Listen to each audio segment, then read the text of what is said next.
Right, okay guys, welcome to another They Did What. This video I'm taking a look at classic company Cosme.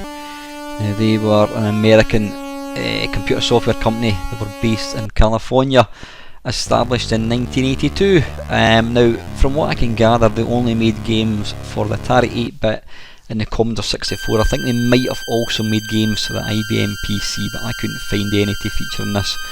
Now, I was familiar with quite a few of their games, stuff like Forbidden Forest, Super Huey, but as you'll see as this video unravels, there was an awful lot more, especially in the Atari.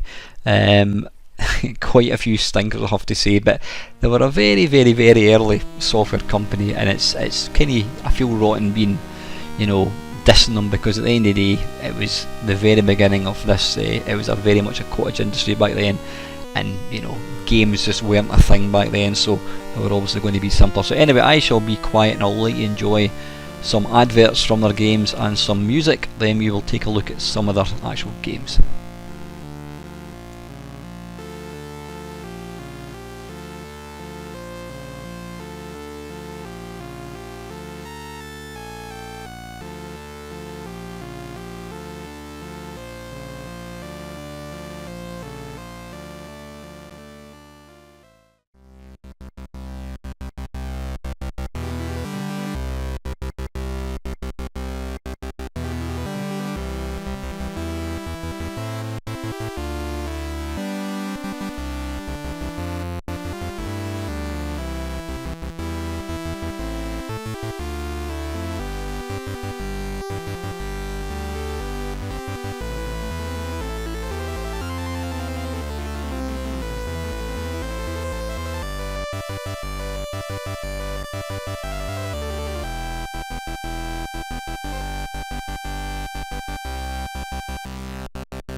Right, okay, kicking things off is Meltdown, and this is on the Atari 800.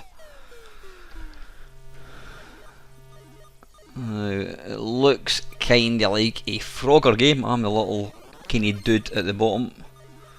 The one with absolutely no animation at all.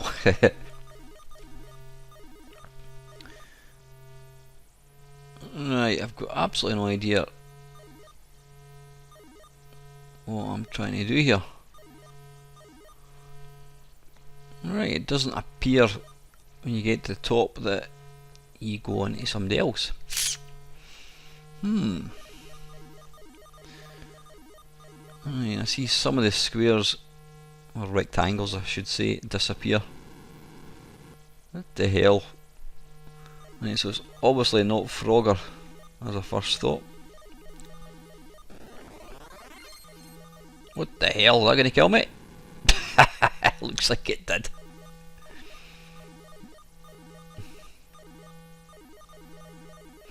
Nice and colourful, I'll certainly give it that. Are these chimneys at the top or something? What's it called again? Meltdown. Ah, I wonder if it is some kind of like thermonuclear reactor or something. It could possibly be.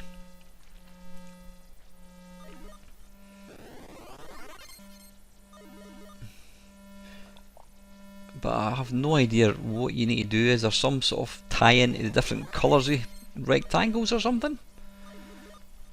And what are the M's?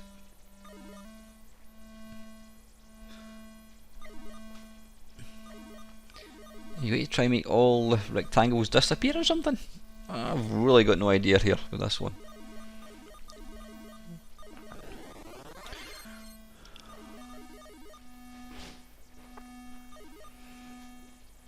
The sound is minimal, shall we say. Although it is nice and colourful.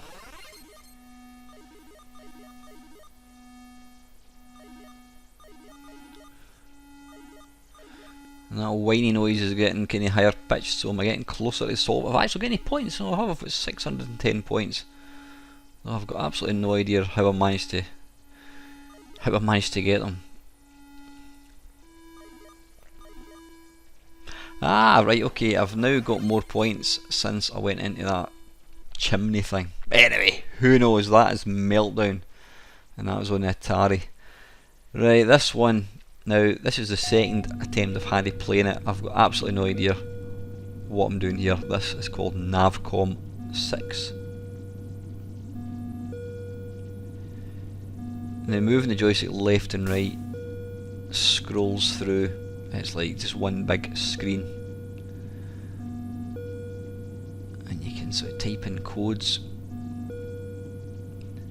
It's certainly quite atmospheric with that kind of noise going on in the background, but I've got no idea at all. I did actually watch somebody else's YouTube video of this and they had no idea either. You can see their videos, so it's obviously some sort of, you're obviously just watching something.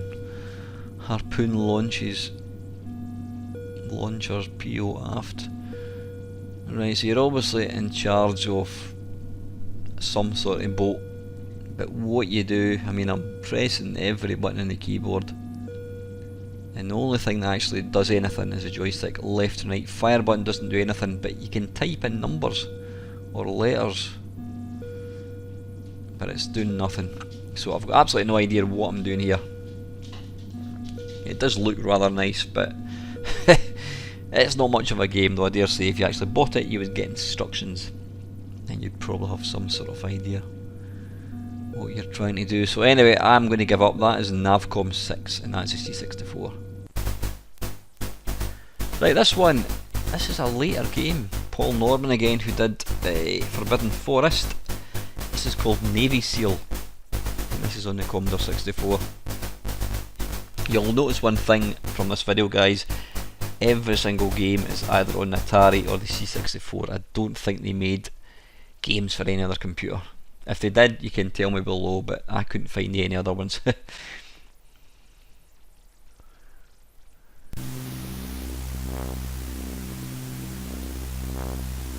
Wow.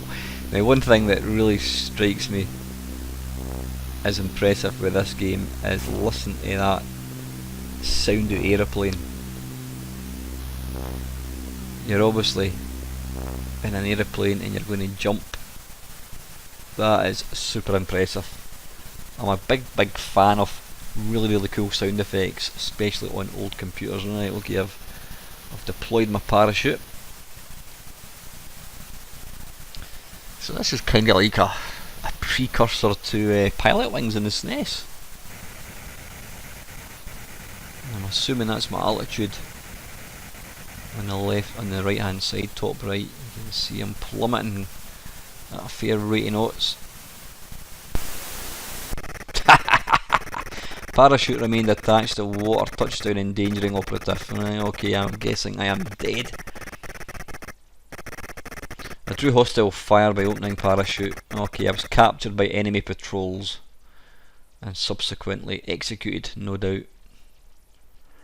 Right, let's see how can we have another quick shot.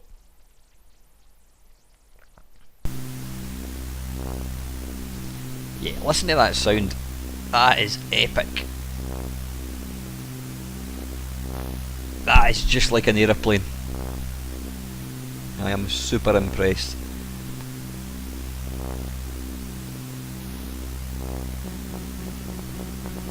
Right, come on, let's go. Now you can sort of rotate it left and right a wee bit. Ah, is that me going through clouds? I think I might well be. That's quite a clever little touch. I think that's what that is. Right, now it told me not to deploy the parachute before 1,000 metres. Right, so I should be able to deploy it when I come out the cloud level, so let's go for it. That's pretty smart, that, I've got to say. I've got no idea what I'm doing, but there's some of the effects in this game. Right, I give up with that, but that's some nice touches and an epic sound. That is a Navy SEAL, and that's on the Commodore 64. Right, this one is called The President is Missing, and this is on the Atari. You can see here there's a lot of kind of strategy kind of type games. You know, they weren't kids games as such. I mean, they were more kind of aimed at adults, I would say.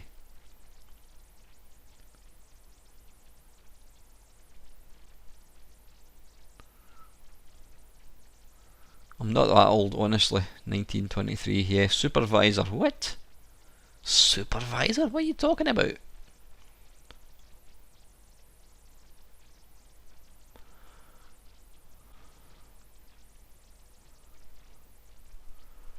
Is this some sort of protection in the game, possibly? Some kind of piratey protection thing?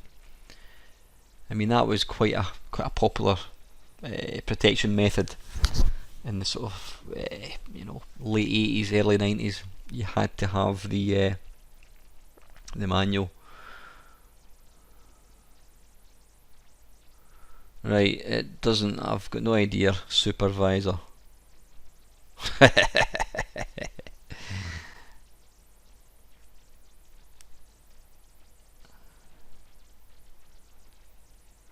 Right, I'm going to give up with this.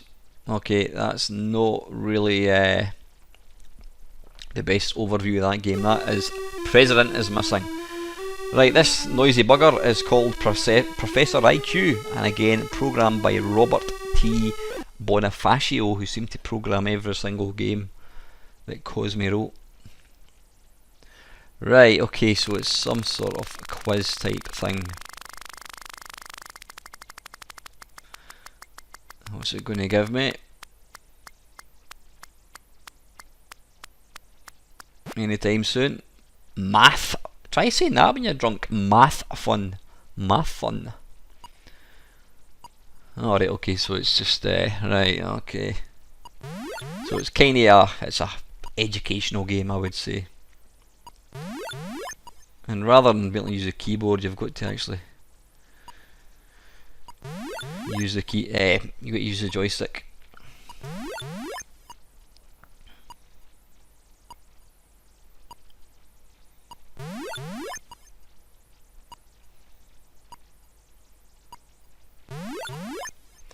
Yeah, I mean, educational games was a thing in the early days. I don't think quite so much later on. I think when they realised that the only games that were going to sell so the only software that was going to sell were games, but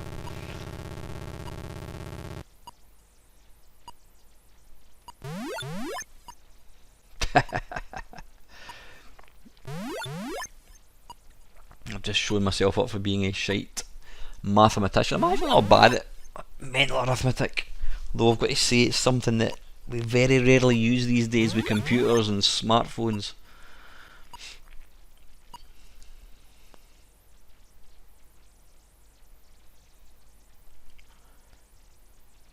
Right, what?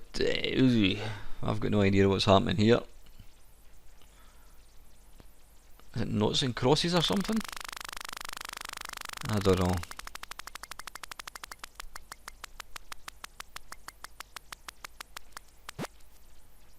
Puzzle time! Yeah, I bet this kept all the kids riveted to their computer. Note.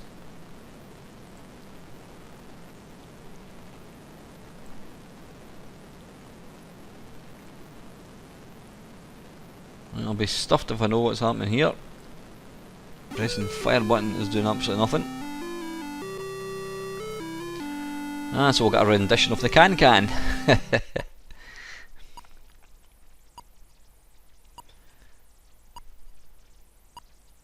Oh, is it one of... Ah, I've got you right. It's one of these tile things where you've got to move a square into the space and you've got to try and rearrange them.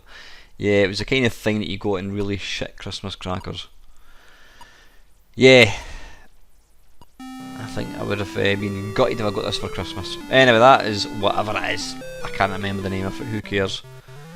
Right, next up is Richard Petty Talladega. Richard Petty, and he was obviously a bit of a big shot in the sport of Talladega, which I think was an American sport. Now, I did have this on the C64, and if I remember rightly, it wasn't actually too bad. This is the Commodore... this is not the Commodore 64 one, this is the Atari one.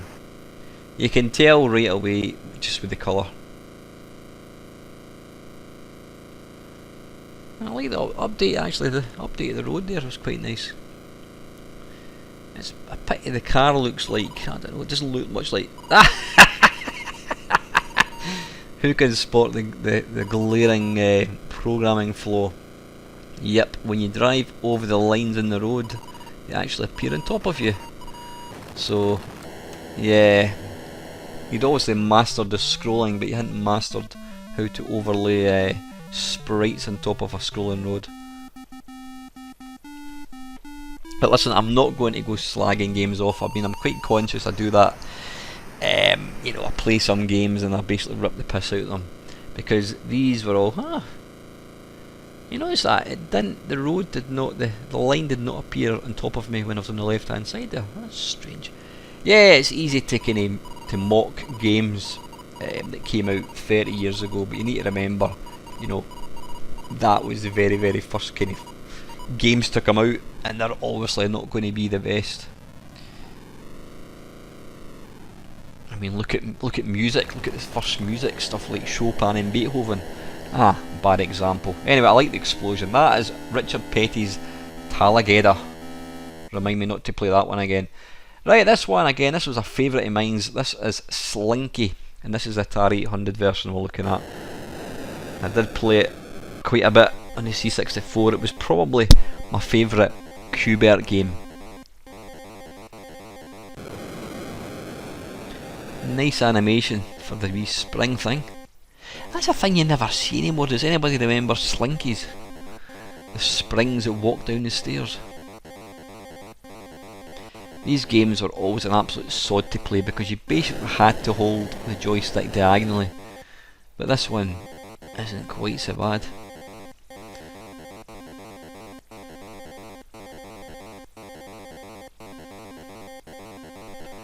I assume I need to avoid... Is that a magnet, I think? Right, the black hole takes you up to the top. Oof.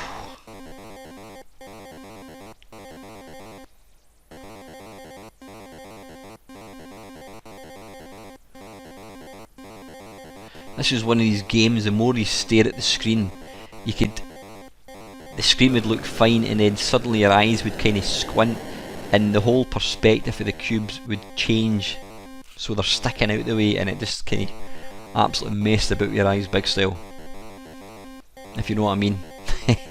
You can see him jumping onto cubes, but if you look at them the other way, they'll all change, and so the cubes are actually sticking out, which doesn't make any sense.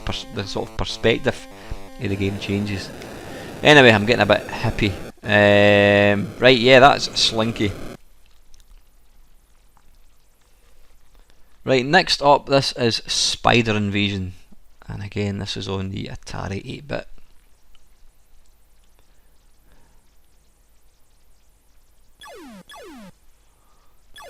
Right, okay, this is what you call a early game, I would imagine.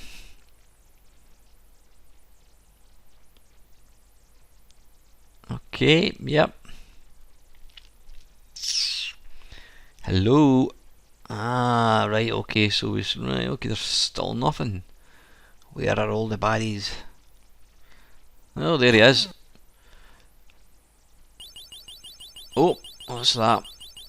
Oh, bloody hell! Is that a lobster or something? Oh, I'm guessing it's a giant spider. Right, so it's kind of like Space Invaders, but you can shoot up or down, and you can also get attacked from the side. It looks like, instead of spiders, they look like little asterixes. If that had been a basic game, that's precisely what they would have been. They would have been asterixes. Oh, here comes the big spider. Whoa! Well, it's a spider, albeit it's only got 6 legs.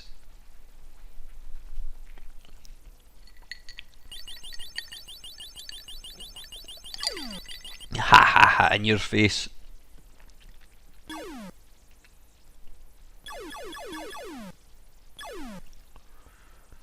Yeah, this was a perfect example of a very early computer game. Not a great deal to actually do, but this was cutting edge back in whenever it was, 1983.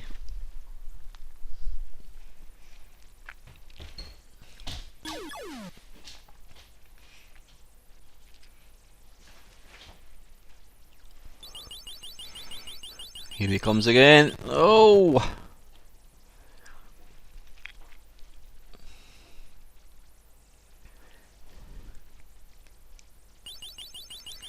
And again, what side? There we go. Nice and easy.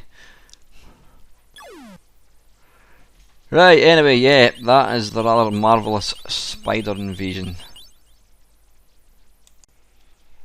Right, next up is Spite and Malice, which looks very much like, what do you call it? Is it Drafts? Or is it Othello, possibly? I'm not quite sure. Right, let's see how we start the game. It's a rather odd name for a board game. Right, it's Othello. It's where you have to match. You have to basically put one counter of your colour, and then you have to put another of the same counter, and any in between then change to your colours. It's actually quite a good game, actually. It's not a game you ever see people playing. Nothing seems to be working. Play, change sides. Nope, can't get this going at all. Take back the boards. No, I can't get any options to appear. I'm not quite sure what's going on here. Am I missing something at all? These are the kind of games, I'll just restart it. These are the kind of games that you go in abundance. They were usually type-in basic games. Nah, you know what? It's got me. That is Spite and Malice. We shall never see it working. Right, next one is Stargate Courier, and this is on the 8-bit Atari.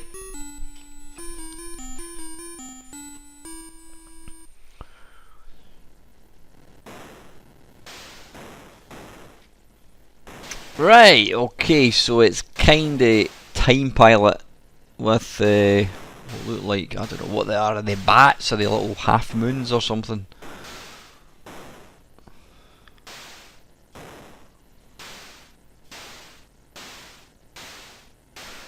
I do like the little spinning world.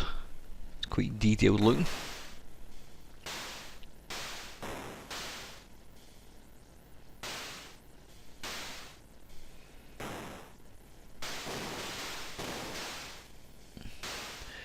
So you've got fuel as well.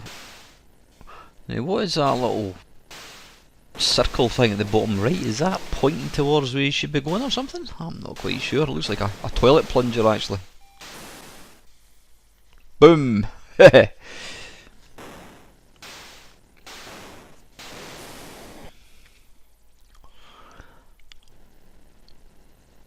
Yeah, so it's I don't know, it's kinda like I'm saying it's like Time Pilot. It's nothing like Time Pilot other than you've got a ship which kinda rotates 360 degrees.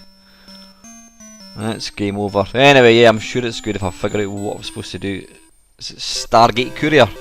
It says that is on the Atari. Right, this one is Super Huey. Again, this is on the Atari.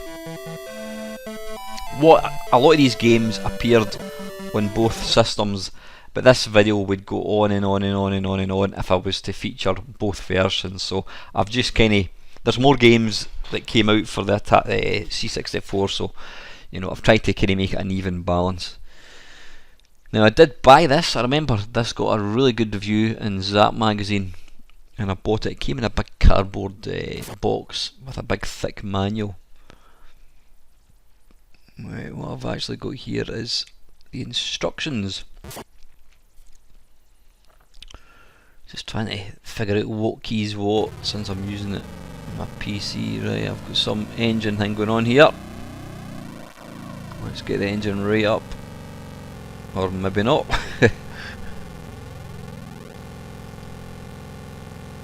I remember playing this on the C64, and you know what, it actually felt like you were in a helicopter. I know it's laughable now to kind of look at it when you look at the graphics, but because it was quite, you know, there was a lot of controls, you really felt like you were actually flying a helicopter. Bizarre as it may sound nowadays looking at, you know, the graphics. Right, how do I take off? How do I take off? I mean, you've got your fuel oil, rotor. That's the engine going anyway. Right, come on. Oh, there we go, rotor. We have some action. Even that noise, you really think, yay, we're in a hotel. We're in a hotel? Where did that come from? We're in a helicopter.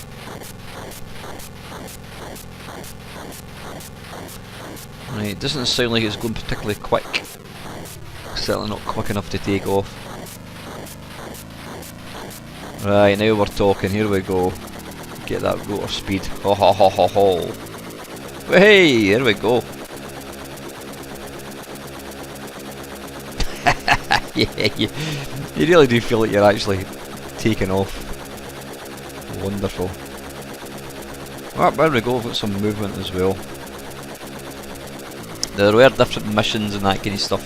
I think there was even at some point you could shoot things down.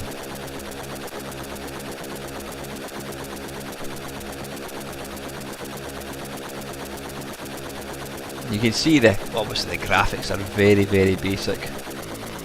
Is that little cactus or something? I think it is. Either that or it's telephone pylons. I've got no idea.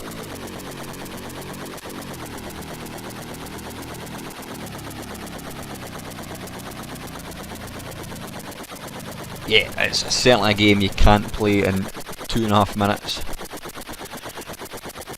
Oh, looks like I have just killed the power. Anyway, that is Super Huey, and that was the Atari one. Right, this is Super Huey 2, and this is on the C64.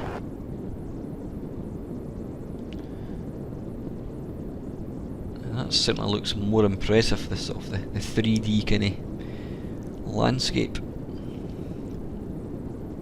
How do we start it? I never had the second one, I only ever had the first one on my Commodore.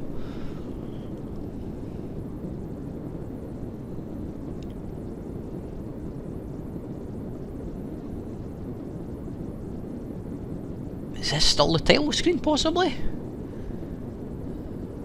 It looks like the little 2 in the title. It may well be. Right, okay, today's assignment list. Oh, I seem to have cut off. I even got some speech as well. There you go. Nice and bright. Right, okay. I've got the instructions in a PDF here, so let's see if we can get this thing off the ground.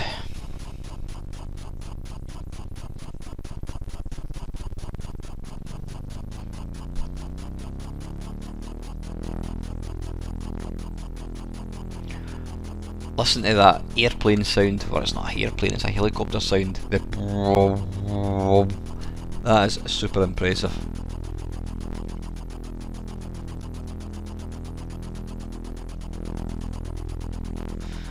It looks like we're in some sort of Arctic kind of landscape.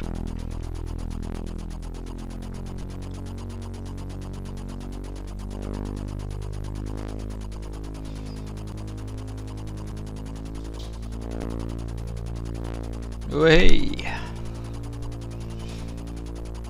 Again, I've got absolutely no idea what I'm supposed to be doing here. But these games were not designed just to be played, you know, over a few minutes. You've got to really invest time. But I would say it's worth it just for the sound alone.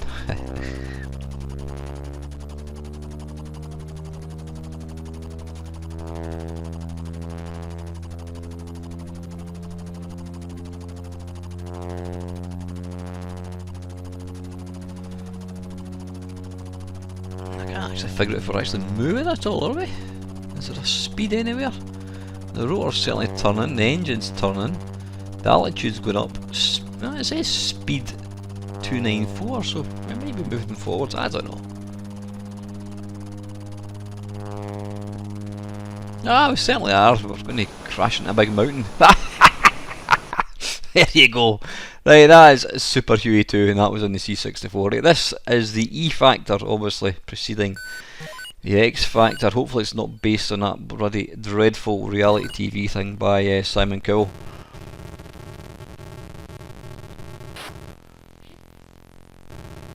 Right,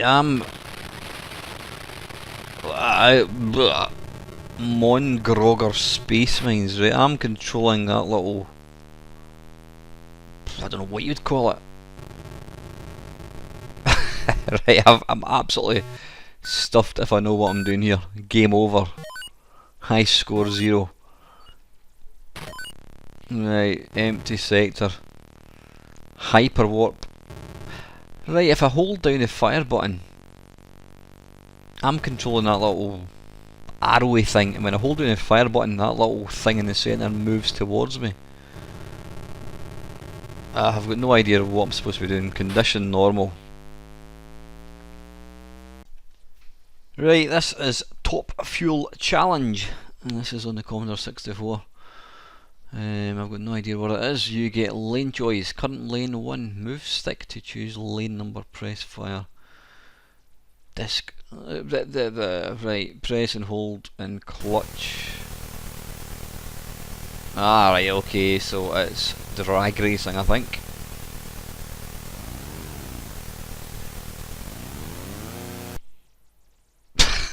You blew your engine.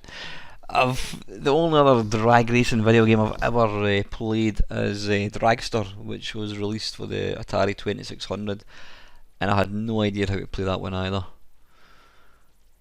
Shirley Muldowney wins this event. Right, okay, so it's drag racing, and it's got it's like a kind of management type game as well. Yeah, I guess if drag racing was your thing, then you'd probably absolutely love this game. But anyway, listen, I think we've seen enough of that. That is Top Fuel Challenge on the C64. Right, this is Trivia Monster, and this is on the Commodore 64. I remember seeing this. I remember seeing adverts for this. I never actually bought it because I think Zap 64 absolutely panned it. Welcome friends, we are going to play a game and have a frighteningly good time. It'll be, no, I can't have one, it's got to be two then I guess. Alright, player 1, if your name has more than 8 letters, please change it. Type your name A, comma, and 8 or G. Alright, okay, so you get to type your name and then put a comma in. Right, okay.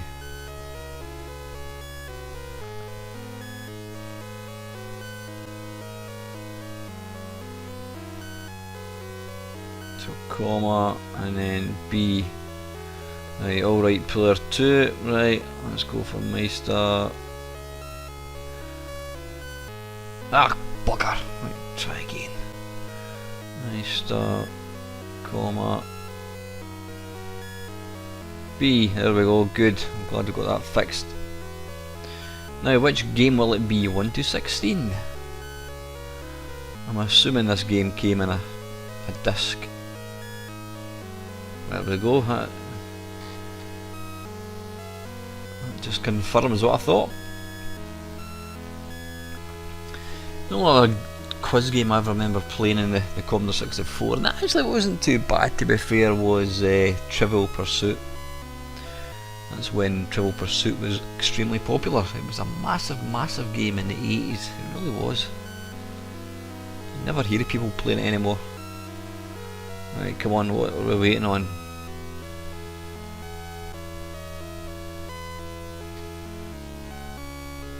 Right, let's do a jump cut, I think. Right, this is for 10 points. What school? Ah, bugger. You know what, I've picked sport and it's going to be All American. Which school is that? I've got no idea.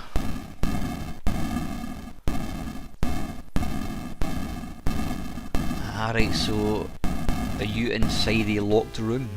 Presumably. I'm guessing I am. Right, okay, so player 2. Select a category. Right. A Black Panther is actually what kind of animal? It'll be a cat, I think. What? Oh, there's a thing at the window. Sorry, that is incorrect. A Black Panther is so a cat. A leopard. Oh, for God's sake, seriously. Right, back to sport again. The LA Dodgers swept. I've got no idea. Swept the 1963 World Series. I wasn't even born. I didn't live in the country. I wasn't even born when this thing happened.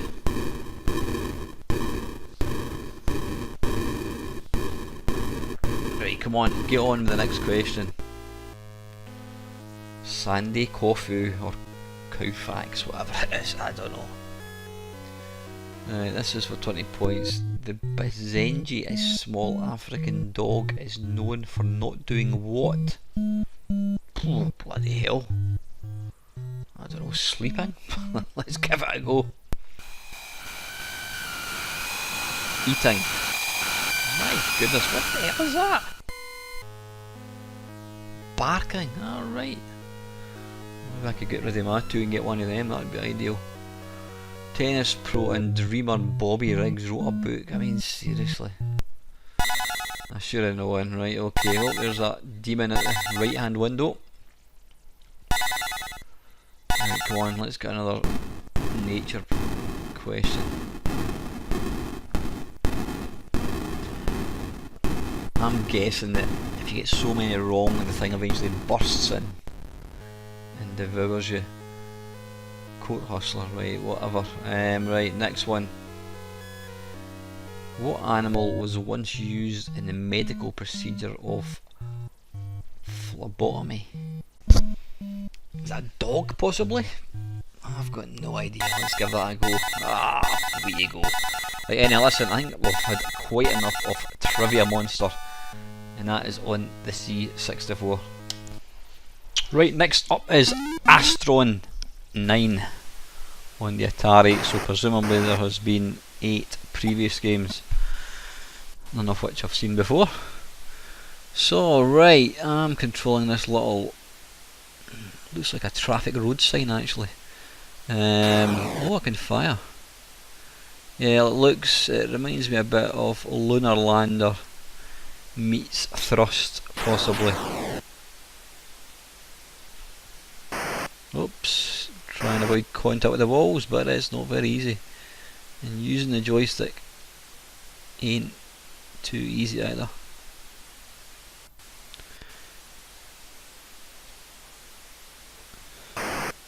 What does that say? Cav 0,0.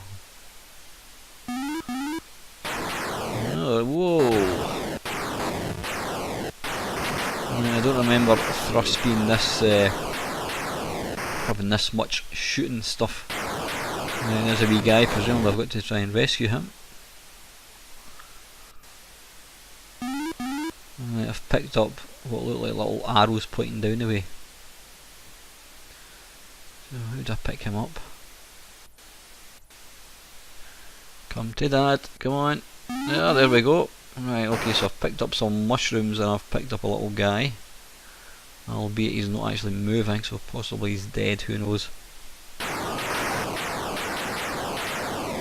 It's kind of got a feel of 4 Apocalypse.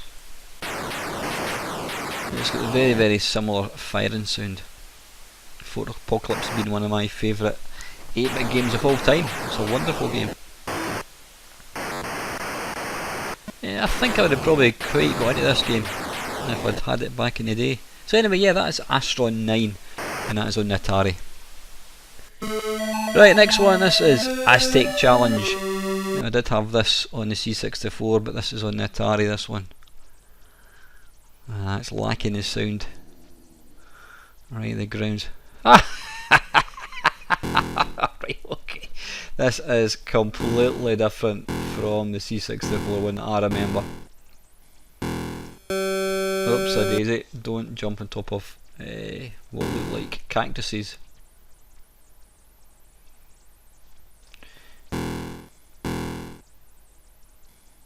So it's pretty much a basic. Alright, okay, so I don't have to, I can actually run past, as long as I don't land on top of them, I can run past them. Alright, okay.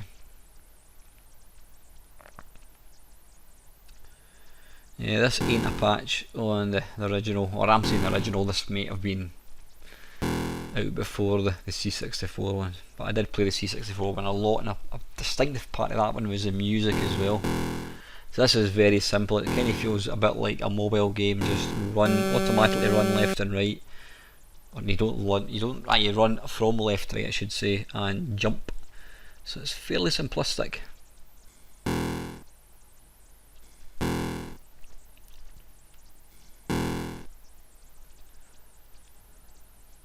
You can see at the top there the graduation of colours, it just shows you just what a beautiful palette the Atari had.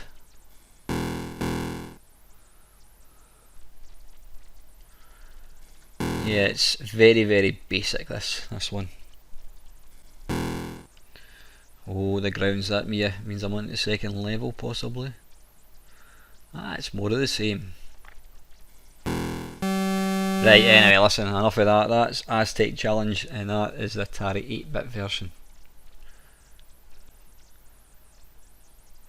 Right, this next one, I shall tell you the name of in a second once it decides to catch up. Hang on a second, I can't actually see the name of this one. It didn't actually have a title screen, we'll find out. Right, okay, this, rather interestingly, this is Aztec Challenge, again by Cosme, but this one came out slightly before the other one. Now you can tell here this is obviously a bit more basic. This is almost like a beta version. Instead of a finely detailed man running, you've got a stick man. It's quite interesting that they've actually released the same game, the same titled game on the same computer, but one's obviously a sort of an improvement. So anyway, yeah, that is the second version, or the first version of Aztec Challenge on Atari. Right, this is the one I remember. This is on the Commodore 64. Same game, Aztec Challenge. It's got some nice music. And it's one of the most fiendishly difficult games you could ever hope to play. It's simple, but it's difficult. This one here, you're basically running towards the temple, and you've got to either jump or duck to avoid the spears, but they come in so quick that by the time your eyes basically clock if it's high or low, sometimes you've just not got enough time to react, and when you do get hit, it's right back to the very, very start. Now you can tell you're getting closer because the thing does actually increase in size and the music starts to change as well.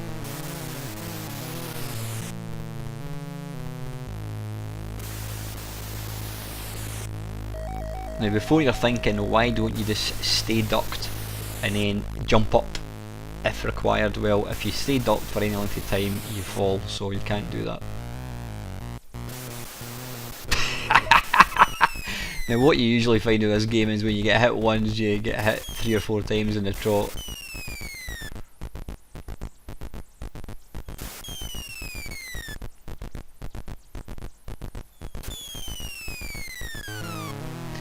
for such a simple game, it's really, it's a tough game.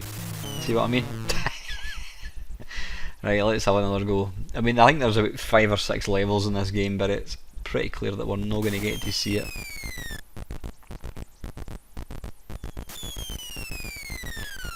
Yeah, you've got about, I reckon you've got about 1.5 seconds to really see what you need to do.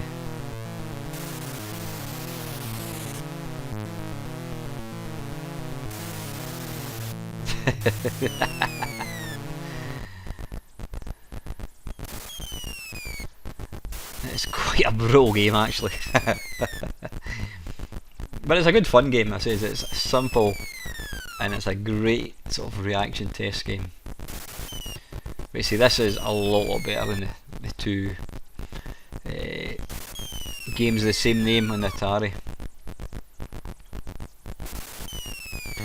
This level in particular is quite hypnotic actually, with the way the ground kind of moves towards you. So anyway, yeah, that's Aztec Challenge, and that is on the Commodore 64. Right, this is a later game. This is Beyond Forbidden Forest, which is a sequel to Forbidden Forest, which we shall come to.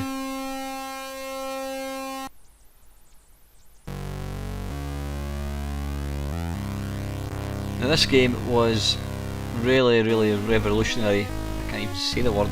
This it was the sequel. You know, when you see what this is actually doing, I mean, there's all manner of parallax scrolling going on here. You can move in and out of the screen, you can move in front of trees, behind trees. It's got quite an infuriating weapon system. If you need to stop, if you stop still and press the fire button, you'll see the little grey lines at the side of the screen. They're basically where you're going to fire. So what you've got to do is try and see where the baddies are, and then try and align the grey lines, and then stop and shoot. Easier said than done. It's quite ghastly actually. This was what you'd probably call a survival horror. Now what I've done here is I've edited this video to let you see the baddies. Basically with this one here, if you stand still too long, you shall get swallowed. You can see there the little, depending if you're in the background or the foreground. Oh, just hit him. I don't think he can get you if you're constantly running, but if you stand still for any length of time, he will indeed come underneath you. It's like Tremors, the film Tremors.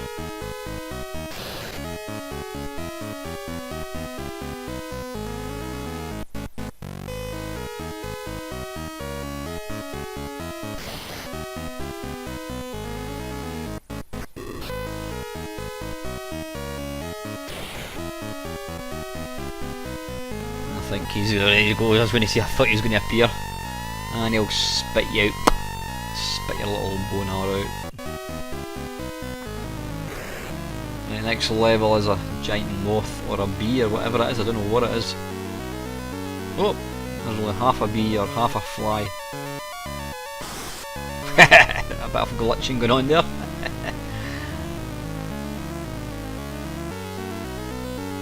Yeah, the graphics are very blocky, but you know what, it's got a great atmosphere. Hey!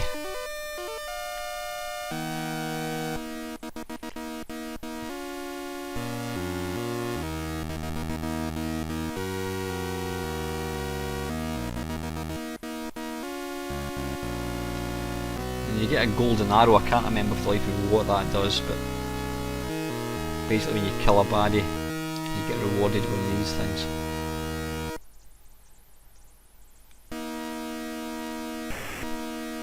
What's next?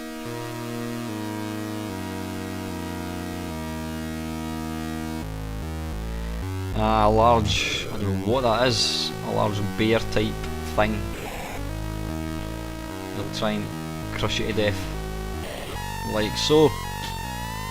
Blood everywhere. Yeah, that's Beyond Forbidden Forest, and that was on the C64. This game is Caverns of Kafka, and this is on the Atari. You can tell with a really nice colour graduation once again. Right, where am I about? Ah, there I am there, right, okay.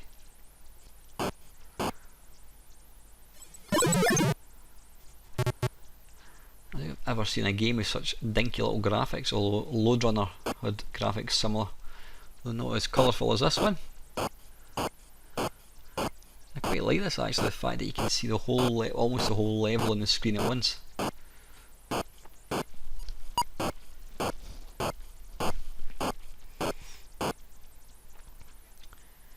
Now, this game was also released on the C64, though you see the Atari one is a lot better. So it's your typical kind of platformer. Like I say, it's got really minute little graphics. It's really actually quite nice.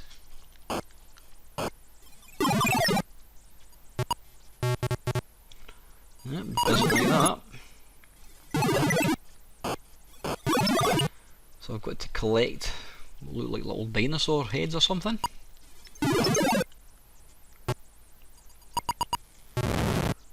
Right, so don't walk into the blue walls or else you shall die.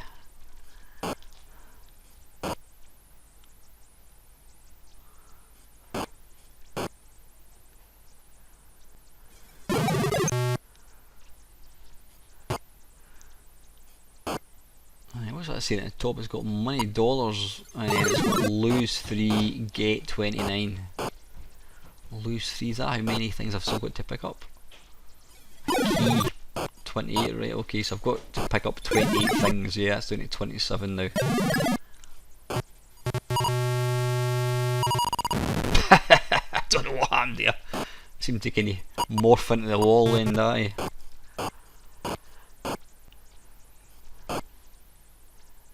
But yeah, I think it's not fantastic graphics, but it's quite addictive. I think it's a kind of game where they probably played quite a bit back in the day. So that is Caverns of Craftr. I says, and this is the Atari 8-bit version. It is on the C64, but I think that is a better version there. Next one is another happy game, Chernobyl. They really seem to like doing their sort of disaster kind of games. Now I'm going to guess right away, I am going to have no idea what I'm trying to do here. Plant is off, the line pressurizer level is nominal. Right, name, time, code, cracked by manic area. I'm guessing you probably had to put a proper code in, but I've just typed in anything. Right. What else happens now? It kind of reminds me a bit like Hacker by Activision. It's a strategy game, you know, so it's not, again, it's probably not a game that you would really want to play as a young teenager. It's probably more for adults, I would think. I've got absolutely no idea what I'm supposed to do here. Boiler A level is nominal. So it's like a simulator, isn't it? Low temperature in boiler A.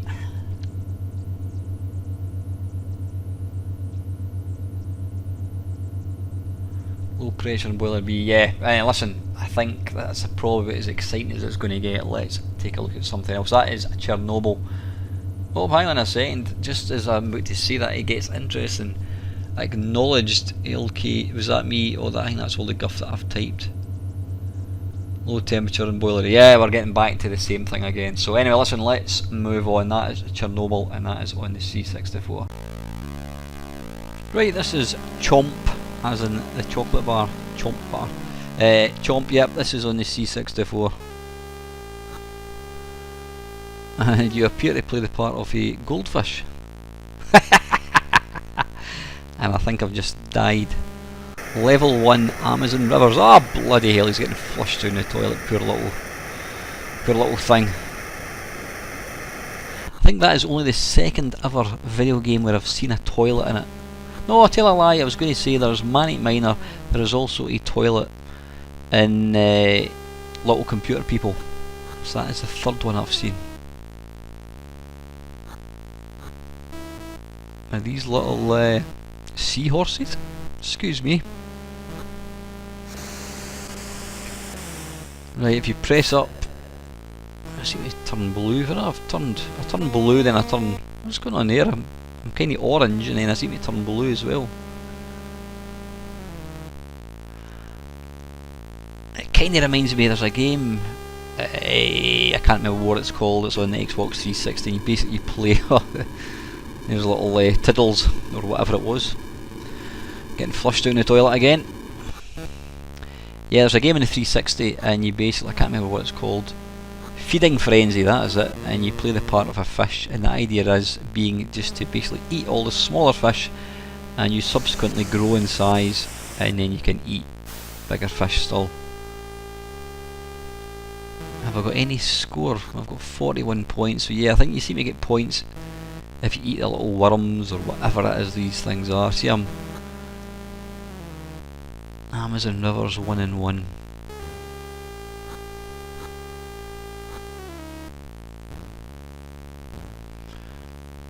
It looks like I'm getting bigger in size as well, or is that just my imagination?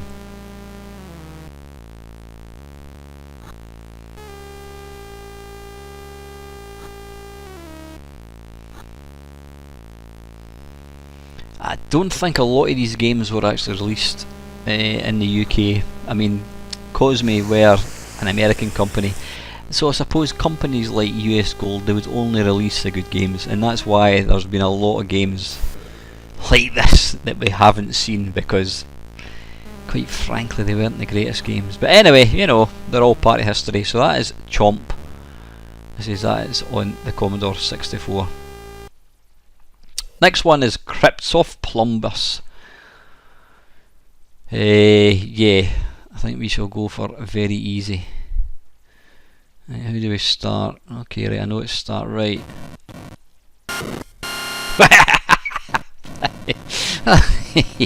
Right, it's a Defender clone.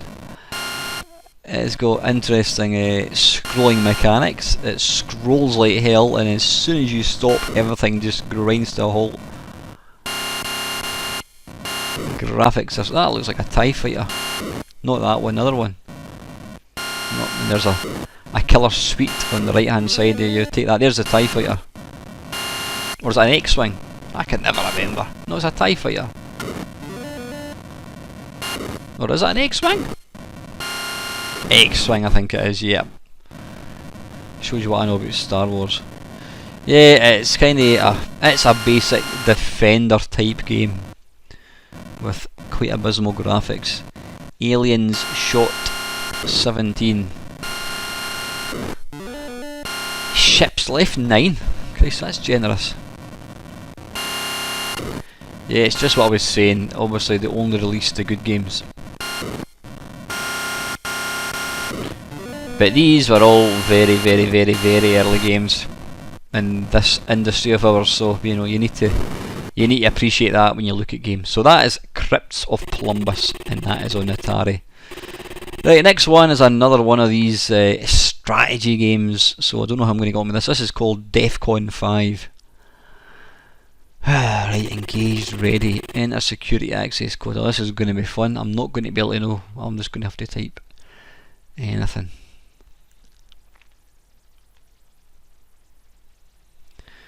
Well, enter, oh, did I get it right? What were the chances? Enter local military. Time 4 digits. Ah, right, okay, right, there we go. Right, we're in. We as InGov. Status microlink. Yeah, I've not got a clue what I'm doing here. Chronometer traces Defcon. Online. Obviously somebody thought that these games were fun. Right, I'm pressing all the buttons. Oh, hang on, offline, no signal.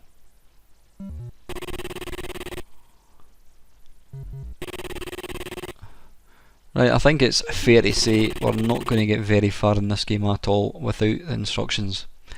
And I for one cannot be arsed looking at them. But again, it's one of these games probably for adults and not for kids who'd rather play Pac-Man and whatnot. So that is Defcon 5. That was on Atari. Right, this one, we're getting better again. This is the original Forbidden Forest on the Commodore 64. This was one of the first games I ever got to play in the C64.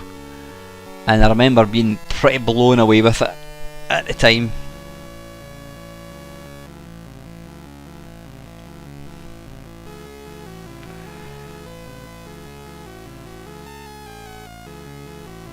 The music is a very, very integral part of the game.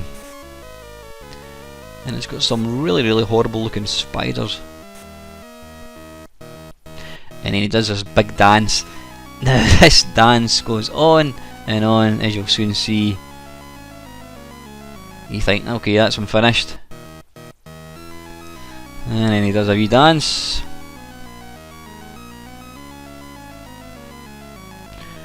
He's finished. Nope, he's still dancing. Yeah, I think they've kinda gone slightly over the top with the dance routine. They've got a killer bee. Now this game is quite easy, well saying that, I always play it on easy. I think there's about... there you go. Now we've actually edited the little dance scene out because we would be here forever. This level is, it's basically raining frogs and you've just got to shoot a set number. I don't know how many it is, about half a dozen, something like that.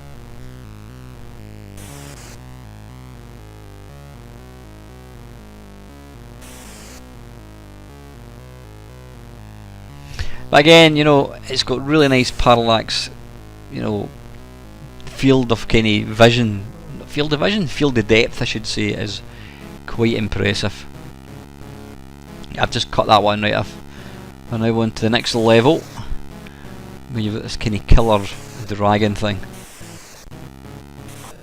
And I'm dead. But anyway, that is Forbidden Forest. That was a really good game. If you've never played it before, go and check it out.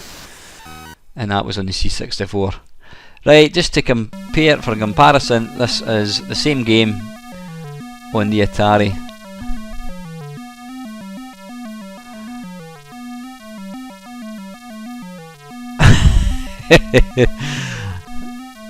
If anything, the spiders look worse. They've got bloody bigger legs than this one. When the wee guy runs, it looks like he's flailing a large stick. The music's certainly not a patch on the C64 one.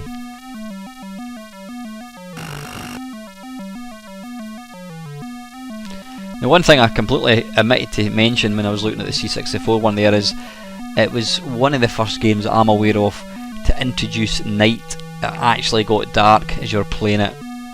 Obviously it's slightly limited with the number of shades of grey, etc. But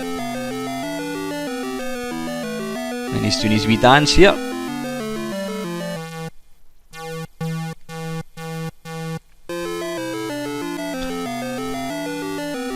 I always thought that the main character you control in both, well, certainly in the Commodore 64 version and this, looked particularly pish, but you know, great game. Right, here we go. So we've got the B level.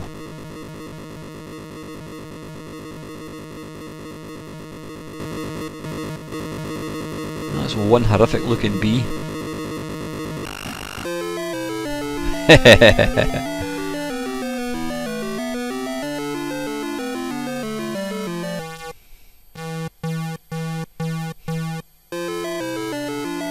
Yes, that little tune would start to grate after the first time of hearing it.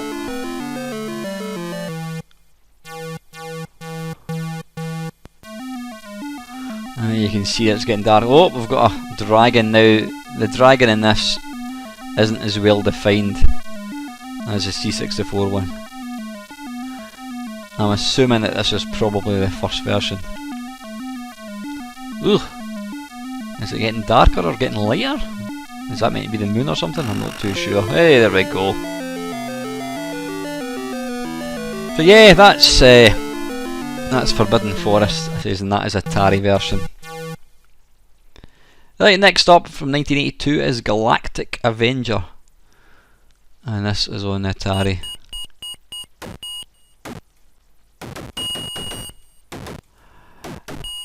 Right, it reminds me very much of Atari 2600 Space Invaders with a big chunky... What the hell? A big chunky spaceship. Whoa! Am I dead? I think I am. Yeah, it's a very, very basic shoot 'em up. If you didn't know better, you'd have thought this was written in BASIC. Right, I've got no idea what... Is that guy killing me? I think it is because my player numbers is actually going down. But But yeah, this just shows you just how far we've actually come with video games. This was what we were playing back in 1982. So the next time you complain about your Call of Duty or whatever it is, just remember that you could have been playing this. But I dare say if this is the only game you had, you'd have probably played it all the time. So that is Galactic Avenger, and that is on Atari 8-bit. Right, 2 to go guys. This is Grand Slam Baseball. I am playing the batter. So let's see if I can hit the ball. I'm too slow. Now I didn't actually catch, I think this is on the C64. It certainly looks more C64ish anyway. Not a great deal in the way of sound in this game. Yeah, which is quite unusual for a Commodore 64 game. Though saying that, you tend to find a lot of the very, very early C64 games, music wasn't really a thing.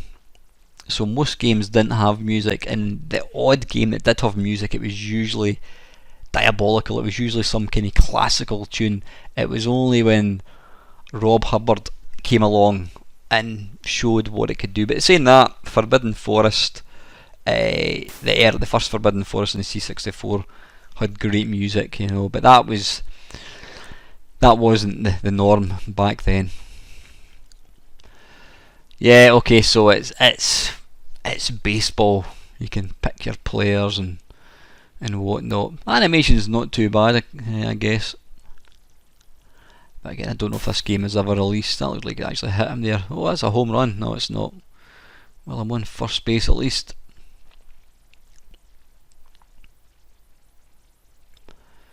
Here's an unknown fact. I actually used to play baseball for my local team, and we were Scottish champions. There were 13 baseball teams in Scotland, and I says we won the Scottish Championships, and we took on Liverpool, who were the English champions, and we got absolutely humped stupid. So that is Grand Slam Baseball, and we're now at the very, very final game, guys. This is called Masters of Time. This is 1985, and this is on the Atari. Please insert. Want to continue. Right, okay.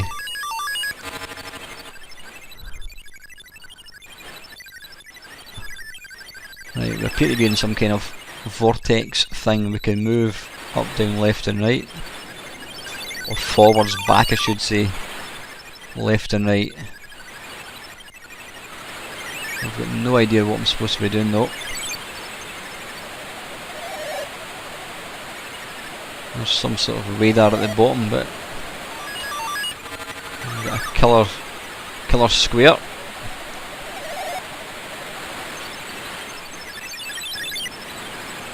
Quite impressive, the grid thing. If only I knew what I was supposed to be doing actually.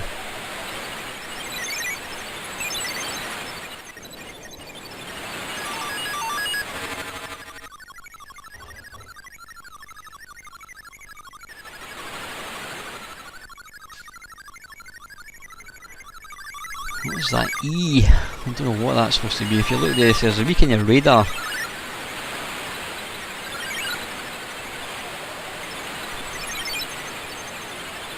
But it's all moving so quickly.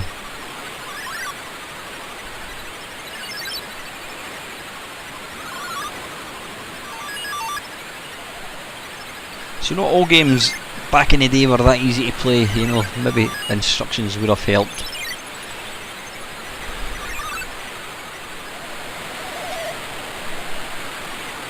But anyway, listen guys, that is the last game. I think what I'm going to do in future They Did What, I'm going to feature less games because I'm conscious there was a lot of games I featured in this video that really weren't worth looking at. But I hope you enjoyed watching it guys.